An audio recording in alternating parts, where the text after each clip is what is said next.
Assalamualaikum warahmatullahi Waalaikumsalam. wabarakatuh. Waalaikumsalam warahmatullahi wabarakatuh. Saudara-saudara mahasiswa yang berbahagia, kita lanjutkan ya hari ini perkuliahan Hukum Tata Negara. Baik, saudara-saudara yang mahasiswa yang berbahagia, saya awali dulu dengan pertanyaan.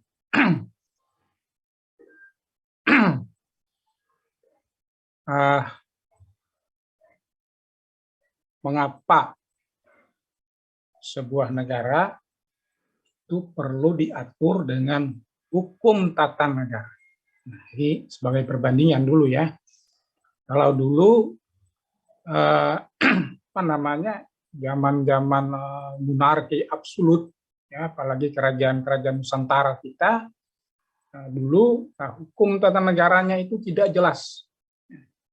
Jadi kekuasaan negara itu semata-mata tergantung kepada penguasanya, atau itu raja, kesultan, apakah namanya, sehingga seolah-olah rakyat menyerahkan kepada si penguasa. Nah, tentu saja dalam pengalaman bernegara, ya, ada saja pemimpin itu yang baik, tentu juga ada yang tidak baik. Nah, lalu di era modern ini, ya, hampir semua negara itu memiliki hukum tata negara. Dulu, saya ulang ya, dulu hukum tata negara itu tidak jelas. Seolah-olah mengatur negara itu tergantung kepada si penguasa. Apa yang mendasari? Kenapa maka harus ada hukum tata negara? Mungkin siapa ya? Gina. Nah, ini saya Gina dulu membuka. Gimana pendapat saudari Gina? Saya, Pak, negara itu perlu hukum tata negara agar menghindari kekuasaan yang absolut, Pak. Baik, ya. Jadi untuk menghindari penguasaan yang absolut, untuk menghindari kekuasaan yang sewenang-wenang, semena-mena. Jadi untuk menghindari ya di mana kekuasaan itu sewenang-wenang, maka dibuatlah yang namanya hukum tata negara. Saudara-saudara mahasiswa yang berbahagia, satu lagi pertanyaan untuk saudara Karlina. Antara negara dengan masyarakat itu duluan yang mana? Dulu negarakah ada, baru membentuk masyarakat, atau masyarakatkah yang dulu ada, kemudian membentuk negara? Izin menjawab, Pak. Silakan.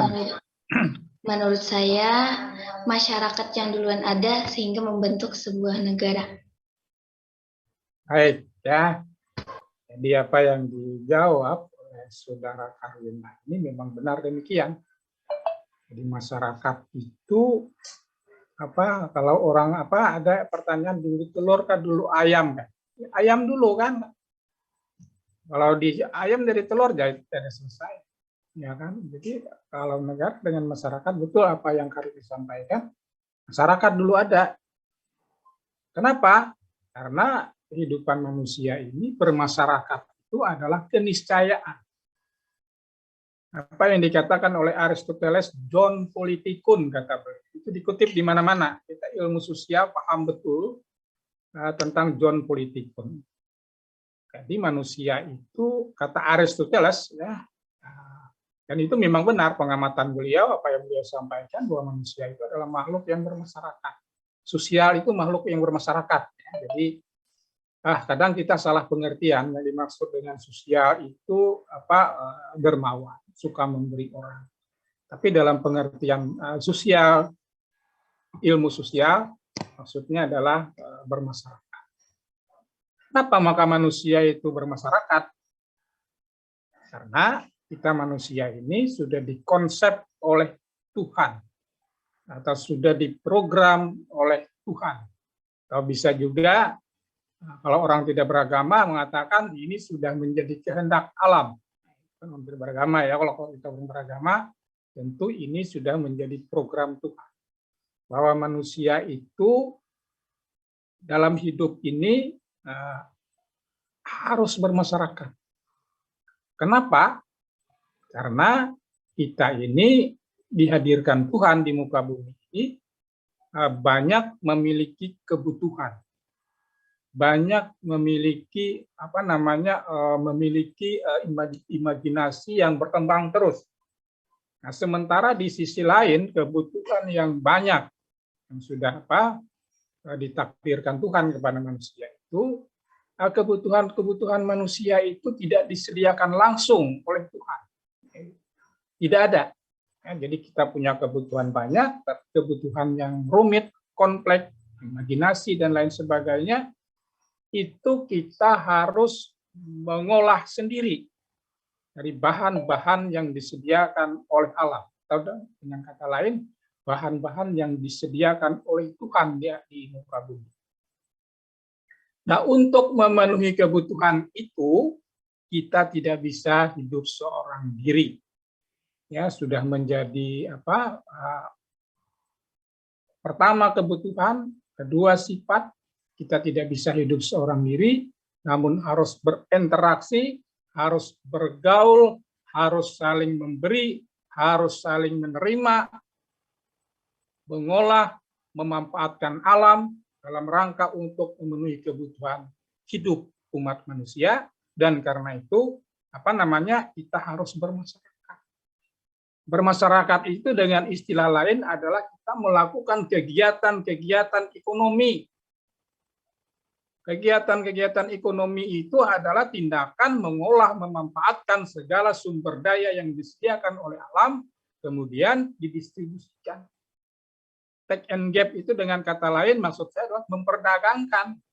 Karena orang itu kan memiliki bakat yang berbeda, memiliki kemampuan yang berbeda, sehingga profesi yang berbeda, sumber daya alam yang kita olah itu harus harus diberikan, harus diterima. Kalau dulu cara take and give itu dengan cara barter, sekarang ini kan di era modern, kehidupan manusia era modern, kehidupan yang take and give itu tentu ada alat tukar yang disebut dengan uang. Nah, maka terjadilah kehidupan bermasyarakat. Nah, di mana-mana kalau kita lihat di muka bumi ini, manusia itu menyesaki permukaan bumi, bergelut siang dan malam, melakukan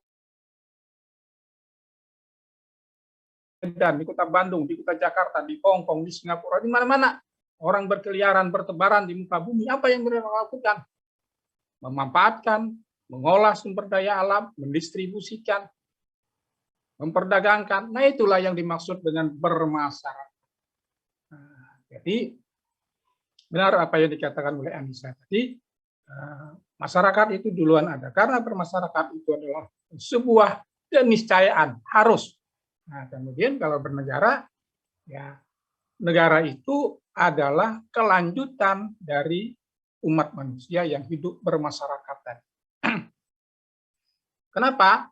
Nah, saudara-saudara mahasiswa yang berbahagia, ya, apa yang mengenal keadilan, kebenaran, kepatutan, kepantasan, nilai-nilai itu hanya diberikan atau hanya diberkatkan oleh Tuhan kepada kita umat manusia. Jadi yang lain, kalau di muka bumi ini ada 3 kelompok makhluk tadi: manusia, binatang, tumbuh-tumbuhan. Binatang tidak diberikan oleh Tuhan tentang rasa keadilan, rasa kebenaran, rasa kepatutan, rasa kepantasan. Tumbuh-tumbuhan apalagi tidak memiliki kesadaran sama sekali. Kalau binatang itu punya kesadaran, tetapi terbatas. Nah, terbatasnya gimana? Yang penting dia bisa hidup, mempertahankan hidup dengan cara seperti apa? Makan dan kawin. Yang lain sudah disediakan oleh alam. Makanan sudah disediakan.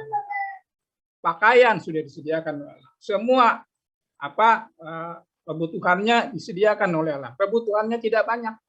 Makan, kawin. Binatang itu tidak tahu juga. Dia akan mati suatu saat, nggak tahu. Ya, di suatu saat dia akan jadi orang tua jompo, nggak tahu. Akhir kehidupan seperti apa, tidak tahu. Yang penting saya makan. Yang penting nafsu seks saya tersalurkan. Ini itu aja. Nah, kita kan tidak. Kita makan saja, makan pagi saja. Anda makan pagi, sepiring nasi putih, 1 biji telur, 1 ekor ikan, 1 cangkir teh manis, apalagi peralatan makan, cangkir, piring, sendok, meja, kursi, lampu listrik, dan lain-lain sebagainya ketika makan pagi. Sadarkah kita bahwa memenuhi kebutuhan kita makan pagi itu memerlukan banyak sekali aktivitas kemasyarakatan, aktivitas ekonomi, pabrik cangkir, pabrik piring, apalagi perusahaan air bersih, petani telur, petani bebek, ya, tukang kayu. Sadarkah kita bahwa hanya untuk 1 kali makan betapa banyak melibatkan orang. Nah, orang yang melakukan aktivitas dalam rangka memenuhi kebutuhan kita itulah yang dimaksud dengan bermasyarakat.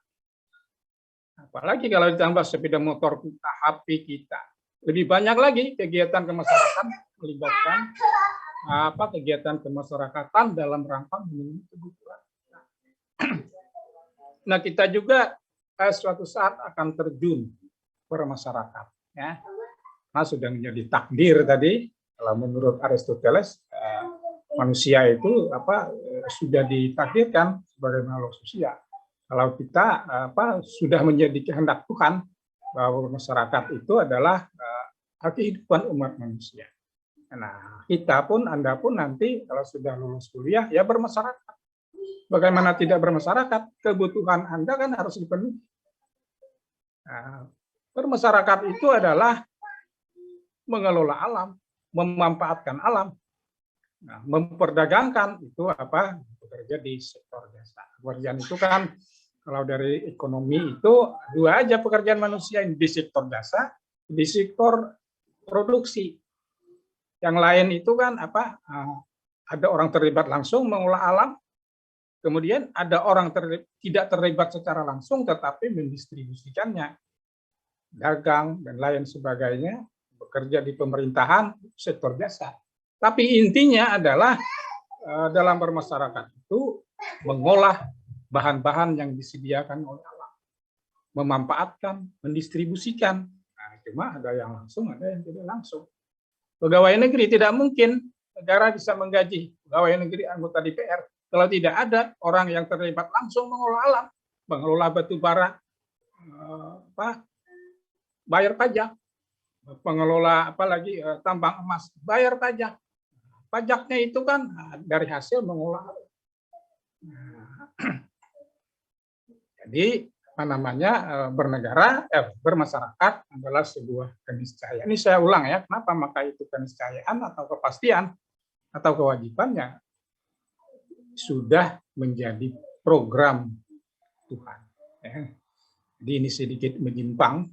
Ya, kalau bekerja, bermasyarakat, melakukan aktivitas ekonomi itu sudah menjadi program Tuhan. Jadi kita harus bekerja nanti. Anda jadi pedagang, Anda jadi advokat, Anda bekerja pada negara, jadi hakim, jadi jaksa, jadi penasihat hukum, atau apapun pekerjaan Anda, itu sudah menjadi kehendak Tuhan. Kita harus bekerja, harus beraktivitas. Nah, jadi ini mengutip pendapat Ari, siapa itu ya, Ari. Jadi menurut Ari Ginanjar menyimpang sedikit ya. Jadi kata beliau, manusia yang masuk surga itu adalah manusia yang tahu bahwa manusia yang tahu bahwa perilaku apa yang dikehendaki oleh Tuhan. Jadi kita ini, Tuhan itu punya kehendak. Perilaku seperti apa yang dikehendaki oleh Tuhan, orang yang tahu bahwa perilaku yang dikehendaki oleh Tuhan, kemudian kita melakukan sesuai dengan kehendak Tuhan, kata Ari Ginanjar ya, kalau tidak salah, Ari Ginanjar Agustian. Itulah orang yang masuk surga. Nah, jadi kata beliau ini mengutip, misalnya orang selama hidupnya itu bertapa. diam di dalam bersemedi saja. Kalau orang bertapa bersemedi, bayangkan kalau semua manusia di seluruh jagat ini seperti itu, akan bisa matian semua. Padahal Tuhan menghendaki kehidupan ini terus berkembang, generasi ke generasi. Maka kata Ari, bukan seperti itu. Tuhan tidak menghendaki orang bersemedi selama-lamanya umpamanya. Nah, jadi apa yang diprogram oleh Tuhan tentu adalah kita melakukan aktivitas ekonomi, bekerja, memenuhi kebutuhan, ya tentu saja dengan yang baik, yang halal, ya, tidak dengan cara-cara yang kalau dalam bahasa agama itu haram. Baik, saudara-saudara mahasiswa yang berbahagia, jadi melakukan aktivitas ekonomi, kegiatan ekonomi itu adalah suatu kewajiban, keniscayaan. Karena tanpa itu kita tidak bisa melakukan mempertahankan atau memenuhi kebutuhan hidup kita. Nah, saya ulang, aktivitas ekonomi itu inilah yang dimaksud dengan manusia itu adalah makhluk sosial. Saudara-saudara mahasiswa yang berbahagia, sejak kapan manusia itu melakukan dari segi aspek ekonomi ya, melakukan perdagangan. Jadi manusia itu sudah melakukan perdagangan, mendistribusikan hasil dari pemanfaatan dan pengolahan bahan-bahan yang disediakan oleh alam. Ini kalau kita lihat di literatur ya, perdagangan jalur sutra. Jadi perdagangan jalur sutra itu katanya sudah dimulai ribuan tahun SM. Nah, sebelum Masehi, manusia itu sudah berdagang lintas kerajaan dari Tiongkok berjalan sampai ke Eropa. Nah, bayangkan di peta ya, dari timur ke barat sampai ke Eropa, sampai ke Turki, nyebrang Laut Tengah sampai ke Eropa. Itu aktivitas perdagangan yang sudah ada ribuan tahun sebelum Masehi. Kalau sekarang kan perdagangan tidak lagi mengikuti jalur itu, jalur sutra itu. Kenapa maka disebut jalur sutra? Karena orang-orang Cina itu salah satu hasil industrinya pada waktu itu yang terkenal itu dibawa menggunakan gerobak, kuda, mungkin dan lain-lain sebagainya, jalan kaki. Sehingga jalur orang Cina yang melewati beberapa kerajaan, beberapa masyarakat, setiap jalur itu ya kalau dia lewati yang lain juga mengikuti. Jadi terjadilah suatu kafilah yang panjang. Nah, karena awalnya itu dari Tiongkok dan barang yang dibawa itu sutra, sehingga dikenal sebagai jalur sutra. Nah, kalau sekarang kan orang berdagang tidak lagi seperti dulu. Pakai keledai, pakai unta, pakai gajah. Sekarang orang pakai kapal, jalur laut. Kedua, mungkin juga pakai pesawat udara, ya, pesawat kargo yang khusus membawa barang. Nah, artinya manusia hidup itu harus bermasyarakat, harus melakukan aktivitas ekonomi. Nah, apa yang di dalam pikiran manusia dalam melakukan aktivitas kemasyarakatan itu adalah hendaknya diperlakukan adil, hendaknya diperlakukan patut, hendaknya diperlakukan pantas, hendaknya diperlakukan secara benar. Itu kan keinginan manusia. Itu adalah keinginan universal dari umat manusia. Nah, untuk mewujudkan diperlakukan adil, benar, pantas, bagaimana mestinya dalam melakukan aktivitas bermasyarakat, maka dibuatlah peraturan. Kenapa dibuat peraturan? Ya tadi, supaya kita dalam bermasyarakat ini diperlakukan adil, diperlakukan pantas, tidak diperlakukan sewenang-wenang. Sehingga kalau berdagang, berjual, bisnis dan lain sebagainya, kita tidak kena tipu, kita tidak harta kita tidak digelapkan. Kita melakukan aktivitas ekonomi itu aman damai. Dibuat aturan. Dalam hidup bermasyarakat ini kan banyak aturan-aturan itu diatur oleh hukum privat, hukum perdata. Nah, hukum perdata yang ada di Indonesia ini kan sejarahnya panjang. Belanda membawa ke Indonesia. Belanda itu di mana dapat? Di Perancis. Perancis itu di mana dapat? Dulu adalah kalau ditelusuri hukum perdata itu banyak dibikin pada zaman Kekaisaran Romawi kuno. Romawi kuno itu kekaisaran yang besar pada zaman itu ya. Kalau kita baca di literatur, dulu negara adik kuasa itu ada yang disebut dengan Romawi, ada yang disebut dengan Persia. Nah, hukum perdata itu adalah aktivitas perdagangan. Dia timbul dalam rangka kepentingan perdagangan atau bermasyarakat pada zaman Romawi kuno, dan aktivitas itu dilembagakan sebagai hukum perdata, hukum privat. Nah, hukum inilah yang akhirnya sampai kepada kita. Jadi, hukum perdata Anda tahu kan itu adalah peninggalan penjajah Belanda. Belanda itu pernah dijajah oleh Prancis. Nah, ya, sejarahnya kan begitu. Jadi maksudnya bahwa dalam bermasyarakat itu diperlukan aturan sebagai pengejawantahan dari nilai-nilai yang ada di dalam hati kita, hati manusia. Nah, yang namanya manusia itu kan manusia itu bersifat kalau dalam ilmu psikologi itu manusia itu egois. Ya. Cuma tebal tipisnya saja berbeda. Manusia itu cenderung untuk berhati ingin berbuat baik. Ya, satu sisi ingin berbuat baik dan satu sisi juga karena sifat egonya. Nah, orang kalau sudah ego, yang penting gua, yang penting aku, tidak jarang menghalalkan segala macam. Nah, manusia itu juga memiliki sifat iri, memiliki sifat dengki, atau dalam bahasa agama itu hasad. Ya, hampir semua orang, bahkan semua orang punya sifat hasad, iri, dengki. Ada orang lain yang punya kelebihan. Tapi yang membedakan itu tebal tipisnya saja. Ada orang yang sifat hasad itu kuat, tebal, bisa dilihat orang.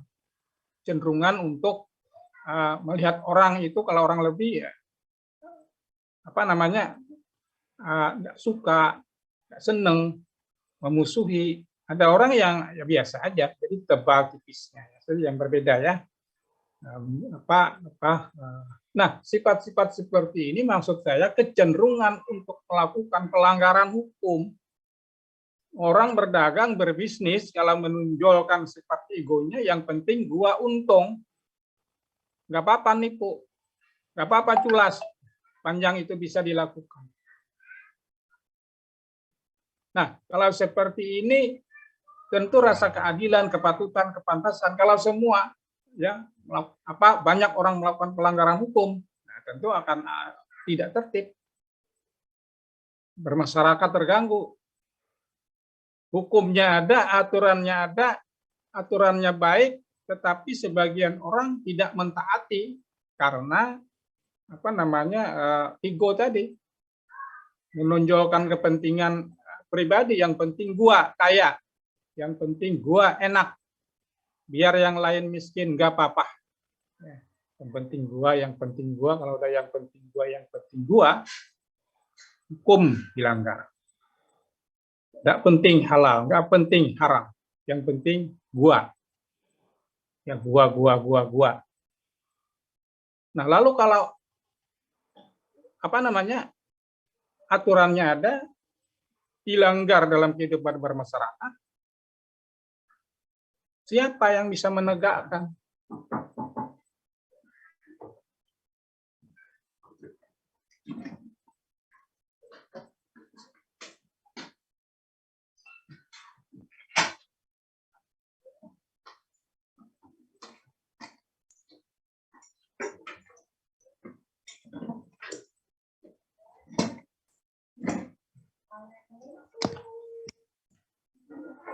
Baik, ya, kita lanjutkan ya dikit lagi. Siapa yang bisa menegakkan hukum panduan dalam kehidupan bermasyarakat? Nilai sudah ada aturan. Nah, yang bisa menegakkan itu adalah orang kuat, orang yang bisa memaksakan kehendak-kehendak yang ideal dalam bermasyarakat. Nah, karena itu dibutuhkan seorang pemimpin, seorang raja, seorang yang dihormati, seorang yang dianggap adil, seorang yang bijaksana. Maka terbentuklah kerajaan, kesultanan, kekaisaran, orang yang akan menegakkan nilai-nilai keadilan, kebenaran, kepatutan dalam rangka hidup bermasyarakat. Tadi yang dikatakan oleh siapa tadi ya, Gina kah? Bahwa bermasyarakat itu melahirkan negara. Jadi karena kepentingan masyarakat, supaya aturan panduan hidup bermasyarakat itu bisa ditegakkan. Nah, jadi ada seorang raja, ada seorang sultan, kaisar. Kalau sekarang ini kan negara republik demokrasi, presiden selaku orang yang memegang kekuasaan, diamanah oleh rakyat, menegakkan hukum, menegakkan aturan, sehingga orang merasakan keadilan, merasakan kebenaran, merasakan kepatutan, merasakan kepantasan, diperlakukan dalam bermasyarakat, sehingga kehidupan bermasyarakat itu bisa berjalan tertib, aman, dan damai. Nah, karena itu dalam rangka terwujudnya kehidupan yang adil, aman, dan damai, dibentuklah tadi penguasa atau negara. Nah, penguasa atau negara itu kan seperti Anda juga, seperti saya juga, seperti kita juga. Yang namanya manusia itu kalau menurut istilah M.H. Ainun Najib, ya ini istilah saja, beliau itu mengatakan bahwa Tuhan membuat kita ini, membuat manusia, maksudnya ramuannya itu ada dua. Ramuannya itu ada dua, kata beliau. Ya, ini istilah beliau ya. Apa ramuannya Tuhan membuat manusia itu? Malaikat lawan iblis dicampur, diaduk. Jadi malaikat, ibarat maulah teh itu airnya malaikat, gulanya iblis, diaduk. Manusia itu diaduk, jadilah manusia. Lalu apa maksudnya? Maka manusia ini punya kecenderungan seperti malaikat dan juga punya potensi untuk menjadi iblis. Ya. Saya berpotensi jadi malaikat, orang yang baik, dan juga berpotensi menjadi jahat. Anda juga demikian. Anda berpotensi menjadi orang baik, menjadi orang yang berakhlakul karimah. Tapi di sisi lain, ingat, Anda juga berpotensi menjadi seorang penjahat, setan, ya, berpotensi. Mudah-mudahan kita menjadi orang yang baik, ya. Jadi penguasa, bisa saja orang ketika diangkat orang baik, orang jujur, orang bijaksana. Ketika orang diangkat jadi sultan, orang baik, orang jujur, orang bijaksana. Diharapkan mampu berlaku adil, menegakkan hukum sebenar-benarnya. Tetapi di dalam perjalanan bisa saja berubah. Bisa saja berubah menjadi pengkhianat. Tadi kalau menurut istilah Ainun Najib, bisa menjadi setan, bisa menjadi iblis dalam perjalanan. Maka kalau seorang pemimpin yang tadi diharapkan adil, baik, benar, menegakkan hukum, setelah perjalanan menjadi iblis, maka apa yang diharapkan itu menjadi kacau balau. Dia hanya untuk kepentingan dirinya, kemudian membuat aturan sekehendaknya. Nah, untuk menghindari pola-pola seperti ini, benar tadi dikatakan oleh siapa tadi, Resti kan, bahwa untuk menghindari pemerintahan yang seperti itu, yang absolut, maksudnya tadi absolut itu maksudnya sewenang-wenang, maka dibuatlah hukum tata negara. aturan-aturan dalam bernegara. Nah, supaya yang namanya pemerintah itu selalu dalam realnya, selalu dalam sebagaimana mestinya. Jadi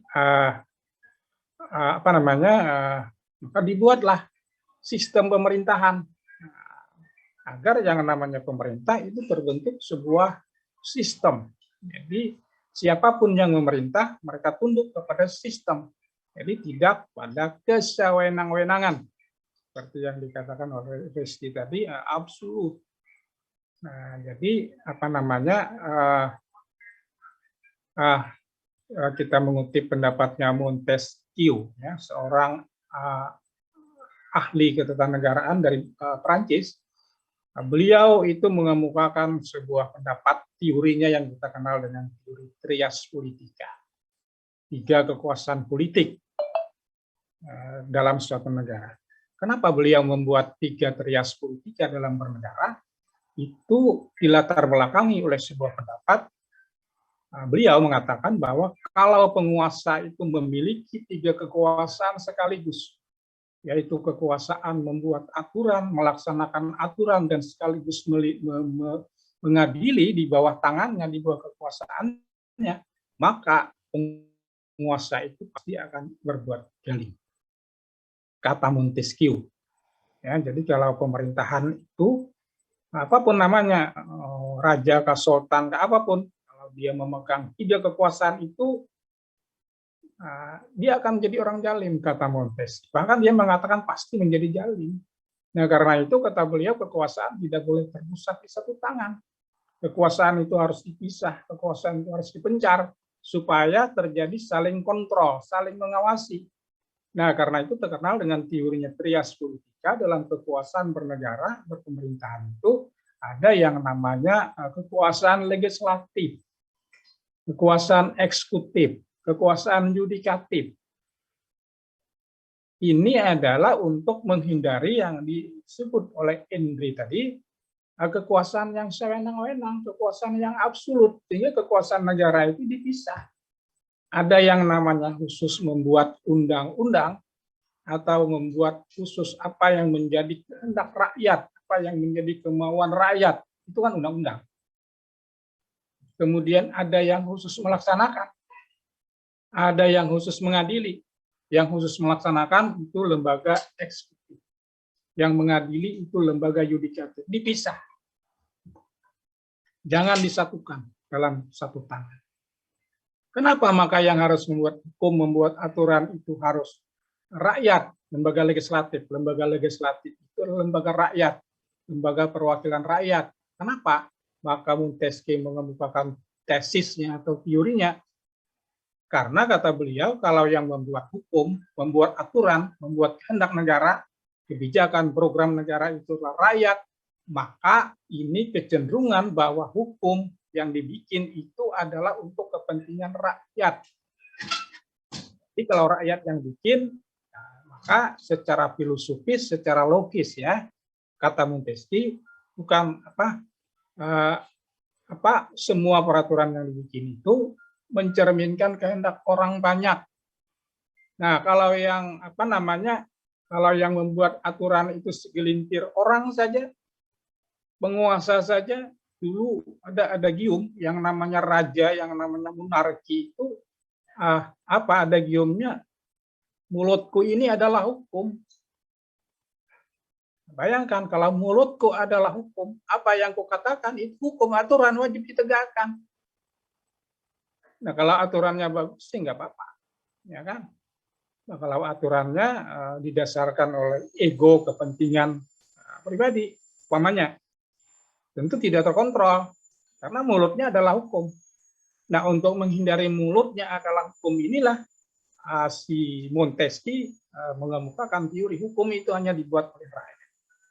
Atau lembaga perwakilan rakyat, lembaga legislatif, yang namanya pemerintah, yang namanya penguasa, itu khusus melaksanakan hukum, melaksanakan aturan, melaksanakan program yang sudah dibuat oleh rakyat, yang didasarkan oleh kehendak rakyat. Jadi pemerintah itu sudah ada realnya. Nah, rakyat yang bikin. Nah, kemudian yang mengadili, siapa yang mengadili kalau ada yang melanggar hukum? Eksekutifkah serta jajarannya, legislatifkah beserta jajarannya, rakyat biasakah yang melakukan pelanggaran hukum? Maka ada khusus lembaga tersendiri. Dia bukan bagian dari eksekutif, dia bukan dari lembaga legislatif. Diharap lembaga tersendiri ini, lembaga yudikatif, siapapun yang melanggar hukum, tak peduli dia rakyat biasa, tak peduli dia orang kaya, tak peduli dia pejabat, tak peduli dia lembaga legislatif, melanggar hukum, maka dia akan diadili seadil-adilnya sesuai dengan peraturan yang dibuat, yang ditetapkan oleh rakyat.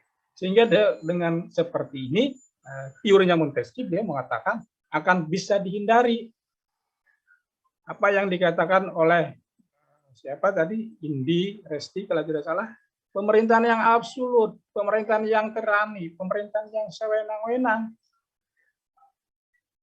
Nah, trias politika inilah yang mengilhami lahirnya hukum tata negara Amerika, lahirnya konstitusi Amerika.